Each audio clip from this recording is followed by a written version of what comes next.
From St. Louis Public Radio. This is St. Louis on the Air.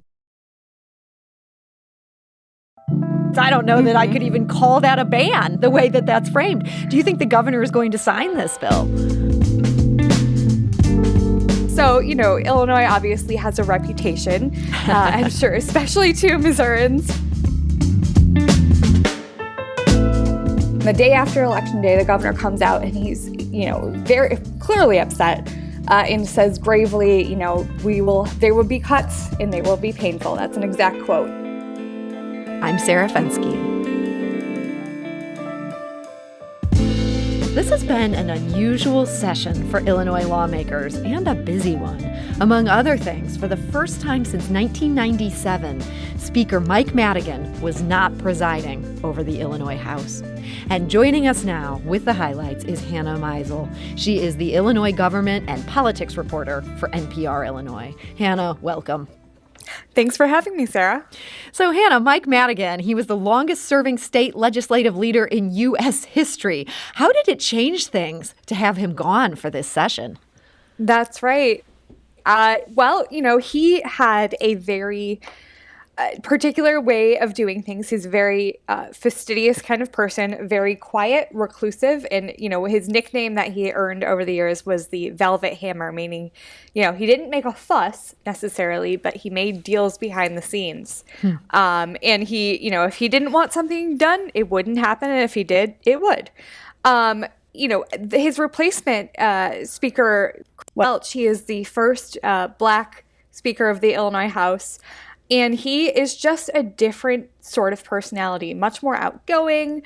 He wants to be open. He wants to be, transparent. Of course, transparent has different meanings to different people, but it's different. I think one of the wrinkles that we ran into, I would say around late April, early May, is that he didn't necessarily want to say no to any of his members, unlike Speaker Madigan before him.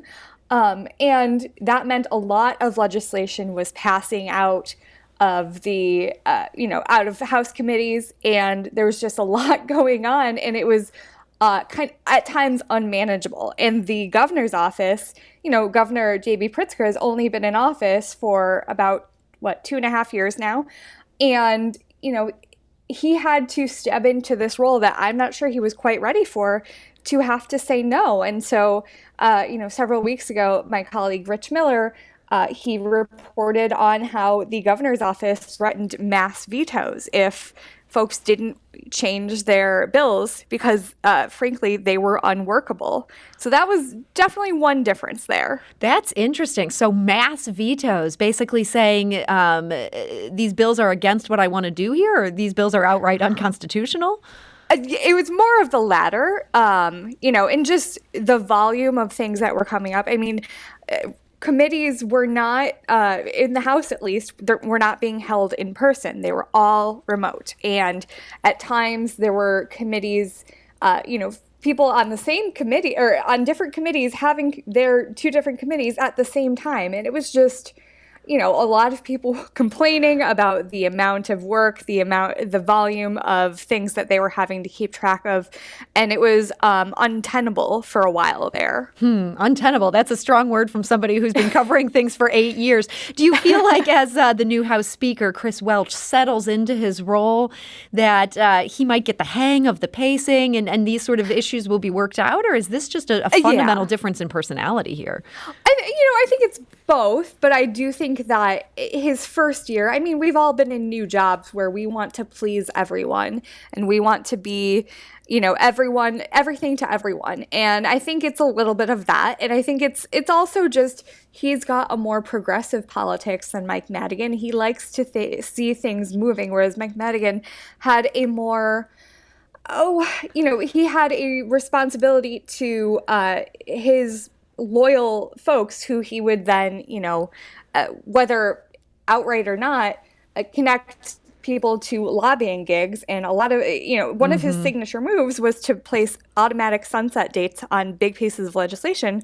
So that meant that groups businesses would have to come back to the Illinois legislature and say, oh, can we extend this thing, which meant, legislative action, which also meant work for his loyalists. So Madigan really liked being a gatekeeper. Welch is opening the gates. Sounds like that turned into floodgates. They did get some things through, and not necessarily things that will be vetoed, like some of these things. One of those things was a budget. This was a $42 billion budget. How did this compare to past years?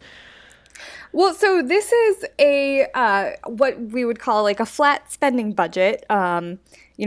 Budget not super increased from the spending levels of last year, but within that $42 billion, things have been switched around. And, it's quite remarkable. 7 months ago, after Governor J.B. Pritzker, his signature campaign promise, this graduated income tax constitutional amendment, voters rejected it pretty roundly on Election Day. And the day after Election Day, the governor comes out and he's, very clearly upset. And says gravely, there will be cuts and they will be painful. That's an exact quote. And 7 months later, our economy has bounced back from COVID, the COVID recession, much quicker and stronger than anyone could have expected.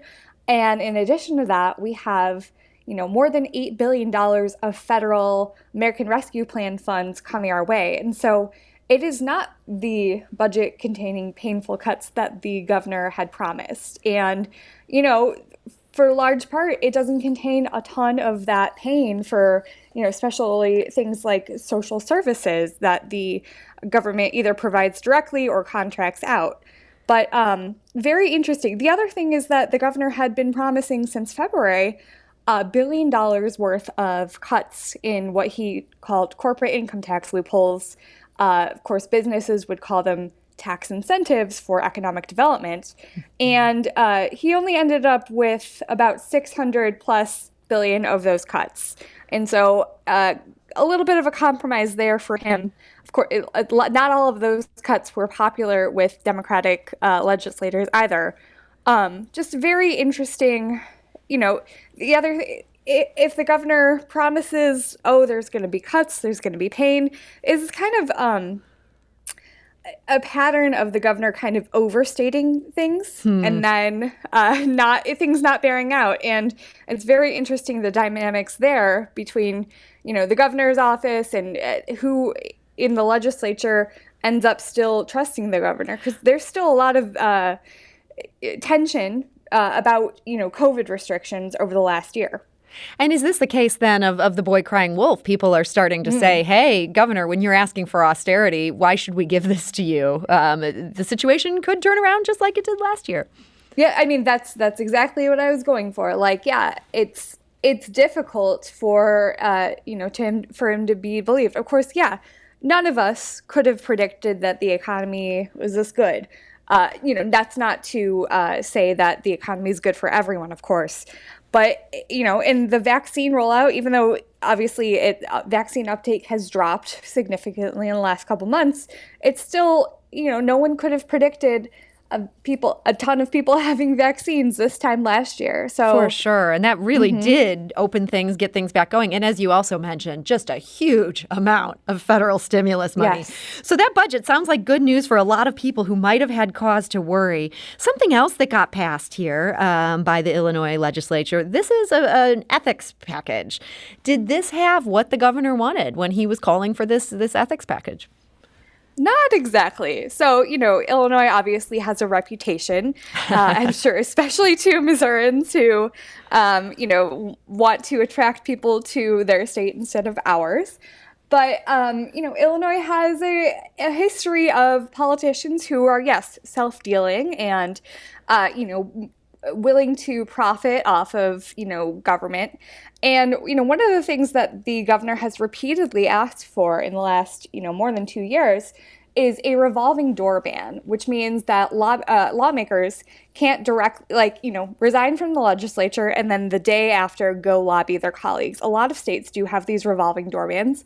The governor has repeatedly said he wanted this, but in the ethics bill that got passed, it's kind of a pretty wide loophole. So doesn't even take effect until 2023, and it's only a 6-month ban. And even then, it only applies to the 2-year General Assembly to which you're elected. So if I'm a, state rep and I get elected, after, or I would say like November 2022, I could serve, a year and a half, and then, I could serve my 2 years, step down, like the day before I'm supposed to be sworn in again, and then I could just go and lobby a fresh General Assembly the next day.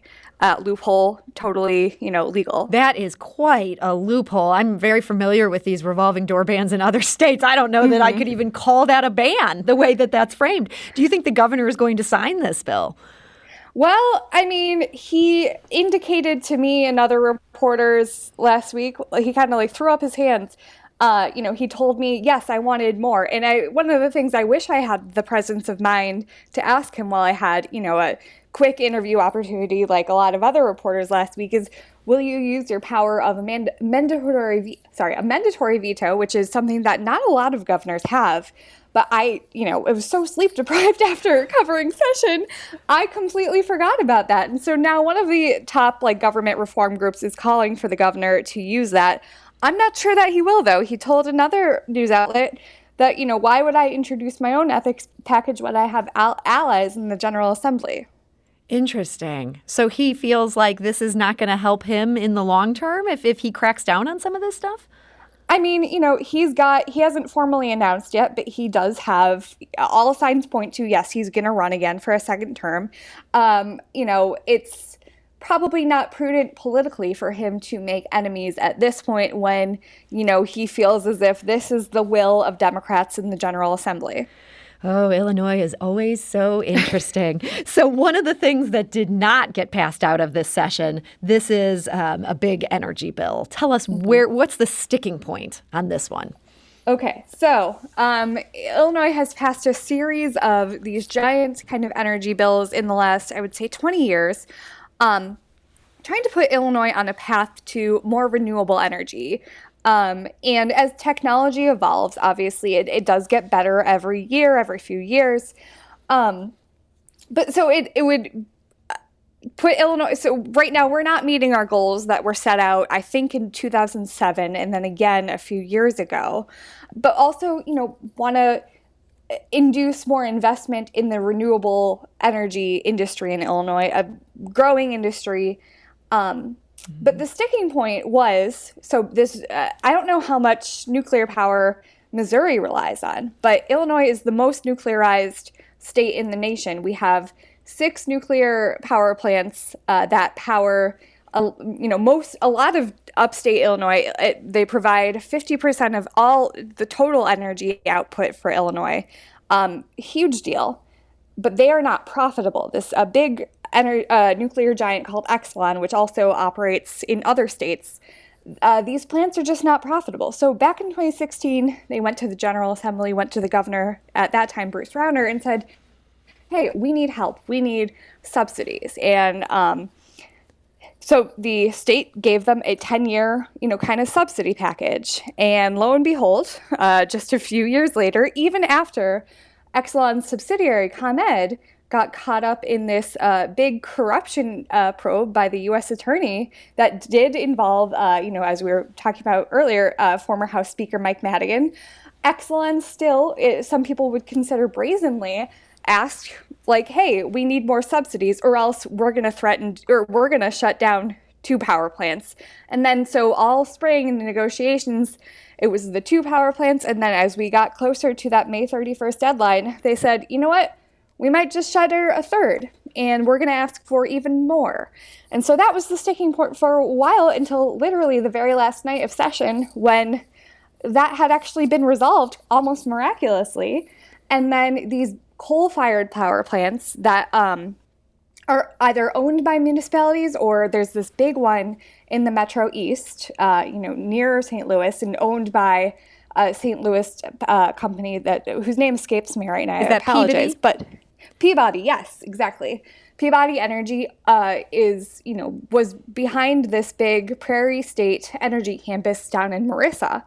And cities and towns in Illinois and beyond, years ago, they bought into the financing of this energy campus, this coal-fired power plant. It is the state's largest polluter and one of the largest polluters in the entire United States. So it's this sticking point that the environmentalists and the governor, they've said that they want all coal-fired power plants to be shut down by 2035. That would mean that, the contracts would end 15 years early. And so then it would also put the cities and towns that finance the project on the hook for the bonding. And it's just really complicated. And, it's also emotional because in a lot of, not just the Prairie State campus, but a lot of these coal-fired power plants that especially power places in downstate Illinois, they're a major economic generator. And so for the state to say, well, you have to shut down by 2035, that is forced closure. And yes, they want to help those folks transition to, clean energy jobs. But the argument there is, well, it's just a job to construct, a wind farm or a solar farm. Right. But after that, there's not like you don't make a career out of going there every day and operating it. It's not the same thing. They're not as worker intensive. Mm-hmm. And so it sounds like there's a big issue here where these coal-fired plants, or at least one big coal-fired plant, wants a subsidy at the point when everybody was prepared to move forward with the nuclear subsidy. There's still some details to be worked out on that, I imagine. Is that what the legislature is going to have to deal with when it comes back? Yes, that is the number one thing. We can't come away without some sort of energy deal because if Exelon does go through with shuttering their plants, there is no way. Everyone loses. The environmentalists, they acknowledge, even though they don't like that reality, that there is no path to 100% renewable energy by 2050 if we don't use nuclear as a bridge. And, just reliability is a huge, huge factor, especially for businesses, especially for manufacturing. And so the nuclear companies really have the state over a barrel on this. The state is going to have to deal with them. Right. So we are going to the lawmakers are going to come back. I know that lawmakers are being polled about their availability. So sometime, I'm hearing in the next 2 weeks, they'll be back in Springfield to deal with this and a couple of other issues that they left on the table. Well, Hannah Meisel, there is so much going on, as you said, a very big, busy session. But we appreciate you joining us today to share some of the highlights. Thanks for having me, Sarah. St. Louis on the Air is a production of St. Louis Public Radio. Understanding starts here. If you learned something new from today's episode, consider leaving us a review and rating on Apple Podcasts on the App Store. It's the easiest way to help people discover our show. We appreciate it. Thank you. St. Louis Public Radio is a member-supported service of the University of Missouri, St. Louis.